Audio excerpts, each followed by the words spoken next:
Sir வணக்கம் sir. வணக்கம். விஜய் காரம் மறித்த அசிதா அவங்க வந்து பார்த்தீங்கன்னா இப்போ தூக்க மாத்திரை சாப்பிட்டு கொஞ்சம் சீரியஸாக இருக்காங்க சார். என்ன காரணம்? சரி, தூத்துக்குடி மாவட்ட செயலாளர் தரேன்னு சொல்லிட்டு நம்ம ஏற்கனவே பேட்டியெல்லாம் பேசியிருக்கோம். புஷியானது காசு வாங்கியிருக்காரு அப்படின்னு. ஆனால் இந்த அம்மா வந்து இப்போ இல்லை, மக்கள் இயக்கம் அவர் சினிமாவில் இருக்கும்போது இருந்தே இந்த அம்மா இந்த இருந்திருக்கு, இந்த இயக்கத்தை தொடர்பு. அப்புறம் கட்சி வரும்போது வந்திருக்காங்க.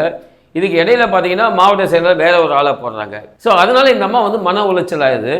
அது மட்டும் இல்லாமல் கட்சிக்காரங்க என்ன பண்ணுறாங்க, அவங்க அண்ணன் திமுகவில் இருக்கிறாருன்ற ஒரு காரணத்தை வச்சு இந்த அம்மா பி டீமே அப்படின்னு சொல்லும்போது அந்த அந்த அம்மாவால் அதை ஏற்றுக்க முடியல. எல்லாருமே உண்மையாக உழைக்கிறவங்களுக்கு கண்டிப்பாக வந்து அதை ஏற்றுக்க முடியாது. ஸோ அதனுடைய மன உளைச்சலுடைய வெளிப்பாடு தான் அவங்க தூக்க மாத்திரை சாப்பிட்டு இன்னைக்கு ஐசியூவில் இருக்காங்க. ஆனால் அந்த அம்மாவுக்கு ஏதாவது ஒன்று ஆச்சுன்னா கண்டிப்பாக விஜயோட கட்சி வரும் பாதிப்பு அடையப்படும். அது மட்டும் இல்லாமல் இதெல்லாம் பார்த்துக்கினே இருக்கிற எதிர்கட்சிகளுக்கு இதெல்லாம் நல்ல அல்வா சாப்பிட்டா மாதிரி ஆகிடும் என்பதையே நம்ம சொல்ல விரும்புகிறோம். சார், இப்போ அவங்க அண்ணா திமுகவில் இருக்கிற ஒரு காரணத்துக்காகவே பி டீம்னு சொல்கிறவங்க இப்போ அதிமுகவோட மகன் அவங்க வந்து பார்த்தோங்கன்னா இங்கே தவாக்கல் இருக்காங்க சார். திமுகவில் இருக்கிற அவங்களுடைய மகன் அவங்க வந்து பார்த்தோங்கன்னா தவாக்கல் இருக்காங்க. அப்போ இதெல்லாம் வந்து பி டீமா சொல்ல இது வந்து என்னென்னா ஒருத்தர் போட்டு விடுறது அந்த மாதிரியான எல்லா கட்சிகளையும் நடக்கும். அது இது வெளிப்படையாக நடக்குது.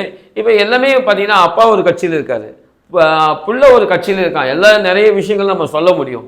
ஸோ அதனால் அது மாதிரியான ஒரு நிலைப்பாடுகள் இந்த இதில் வருது. அதுக்காக இவங்க தான் பி டீம்னு நம்ம முத்திரை குத்த முடியாத ஒரு சூழ்நிலை தான் இருக்குது. இப்போ அவங்க எந்த அளவுக்கு சார் மன உளைச்சல் ஆகிருப்பாங்க? கண்டிப்பாக இப்போ உண்மையானவனுக்கு அந்த உண்மையாக இருந்தது மட்டும் இல்லை, ஒரு மாவட்ட செயலாளர் ரேஞ்சில் இருந்தாங்கன்னா உங்களுக்கு தெரியும், நிறைய செலவு பண்ணியிருப்பாங்க. அவங்க வீட்டுக்காரனுக்கு தெரியாமல் கூட செலவு பண்ணியிருப்பாங்க, குடும்ப சொத்தை கூட அழிச்சு இருப்பாங்க. இப்போ இதெல்லாம் பார்த்து இவ்வளோ தூரம் விஜய்க்காக கொண்டு வந்து இப்போ விஜய் வந்து இப்போ எத்தனை பேர் போஸ்ட் அடிக்கிறான், எத்தனை பேர் கட்சி இது பண்ணோம், யாராவது 10 பைசா கொடுத்துருக்கியா நீ? இல்லை, அவன் சொந்த காசை போடுறான். இவ்வளோ தூரம் வளர்த்து கொண்டு வந்தபோது அந்த பொண்ணு அழுவதாக நான் பார்த்தேன். உண்மையிலே மன உளைச்சல் கண்டிப்பாக ஏற்பட்டிருக்கும். ஏன்னா இது ஒரு ஏமாற்றத்தினுடைய வெளிப்பாடாக தான் தெரியுது. ஏமாற்றி இருக்காரு விஜய் சார். அவங்க போராட்டம் பண்ணும்போது வந்து பார்த்தோன்னா திடீர்னு பின்வாசல் வழியாக வந்து புஷியானந்த் ஓடிட்டாரு. வந்து ஏதாவது பேசியிருக்கலாம், ஆறுதல் சொல்லியிருக்கலாம் இல்லை சார். ஆனால் அந்த கட்சிக்குள்ளே இருக்கிறவங்களே இவங்க வந்து பி டீம் சொன்னோன்னா அந்த மன உளைச்சல் எப்படி சார் இருந்தது? ஏன் அந்த கட்சியில் இருக்கிறவங்க எவனுமே 41 பேர் செத்து போயிட்டான். விஜய் போயிட்டாரு, ஓகே, அது செக்யூரிட்டி ரீசன் போயிட்டாரு. அந்த எத்தனையோ பேர் இருக்கான் கட்சிக்காரன், எவனா போய் ஹாஸ்பிட்டலில் போய் இருக்கலாம், எல்லாமே செய்யலாம். அது மாதிரியான ஒரு மோசமான ஒரு பாலிசி உள்ள கட்சி அந்த கட்சி. புஷியானது பின்னால் போகிறாரு.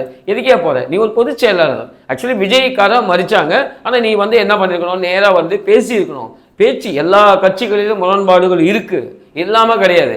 ஆனால் அதெல்லாம் செய்யாமல் பின்வாசல் வழியாக ஓடுறது இதெல்லாம் வந்து தயவுசெய்து நீங்கள்லாம் தமிழக மக்களால் தூக்கி எறியப்பட வேண்டிய கட்சிகள் என்பது தான் என்னுடைய கணிப்பு.